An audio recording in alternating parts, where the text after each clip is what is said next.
Positive response नहीं मिला तो उन्होंने अपने राज्य में जातिगत जनगणना करानी शुरू कर दी। जातिगत जनगणना हम इसलिए कहते हैं कि अमृतकाल का दौर है।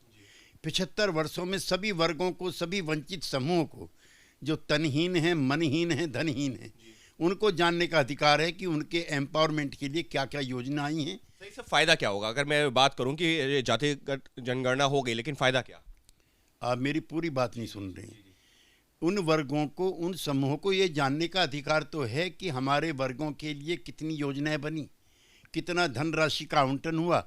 अगर कुछ वर्ग उसमें पिछड़ गए हैं तो उनके एक्स्ट्रा एम्पावरमेंट के लिए क्या क्या योजनाएं होनी चाहिए। ये गांधी जी का सपना था कि आज़ादी पहुंची है कि नहीं पहुंची है, अंतिम छोर के व्यक्ति को देख करके तय करना होगा। हमें प्रसन्नता है कि जो अभियान कर्पूरी ठाकुर हमारे नेता के कार्यकाल में शुरू हुआ था, उसकी वीपी सिंह के जरिए आज नीतीश कुमार के द्वारा परिणति हुई है। जब 63% पिछड़ी जातियां बिहार में चिन्हित की गई हैं, जिसमें 27% जो हैं पिछड़े हैं, और 36% जिनके नेता कर्पूरी ठाकुर नीतीश कुमार हैं, उनकी ये संख्या है। और 18% के करीब शेड्यूल कास्ट है। तो इन वर्गों की हम गिनती चाहते थे। जब हिरन की गिनती कर रहे हो, बाघ की गिनती कर रहे हो, उल्लुओं की गिनती कर रहे हो, तो इंसानों की गिनती करने में क्या दिक्कत है। 1931 में जो जनगणना हुई थी वो जातीय आधारित जनगणना थी। गरीब और पिछड़ी जाति के लोग अपनी जातियां छिपा करके उच्च जाति में अपने आप को चिन्हित कराते थे। मुझे प्रसन्नता है और ये यहीं तक नहीं रुकेगा, पूरे देश में इसका दौर चलेगा। नीतीश कुमार जी संपूर्ण देश का दौरा करेंगे और जा करके हर जगह पर, हर प्रदेश की सरकार को वो दबाव डालेंगे कि वहाँ पर भी जातिगत जनगणना होनी चाहिए। और अगली जो बैठक इंडिया की होगी उसके ये कार्यक्रम का मुख्य मुद्दा होगा। जिसकी जितनी संख्या भारी उसकी उतनी हिस्सेदारी, नंबर 1। नंबर 2, जो महिला आरक्षण बिल आप लाए हैं उसका हम स्वागत करते हैं, लेकिन वंचित समाज की जो 63% हिस्सेदारी है, उनके लोगों की भी इसमें हिस्सेदारी हो। Therefore we demand quota within quota. यानी कि ये लड़ाई अभी यहीं नहीं रुकेगी। अब ये जो विपक्षी दलों का गठबंधन है इंडिया, इसको अब पूरे देश भर में इसी तरीके से लागू करवाने की मांग करेगा। नहीं, ये हमारे चुनाव का एजेंडा होने जा रहा है। ये देश की 80-85% आबादी की मांग है। जब आप जो है पशु पक्षियों की गिनती करा रहे हो तो समाज के जो वंचित समाज के लोग हैं उनकी गिनती कराने में आपको क्या दिक्कत है।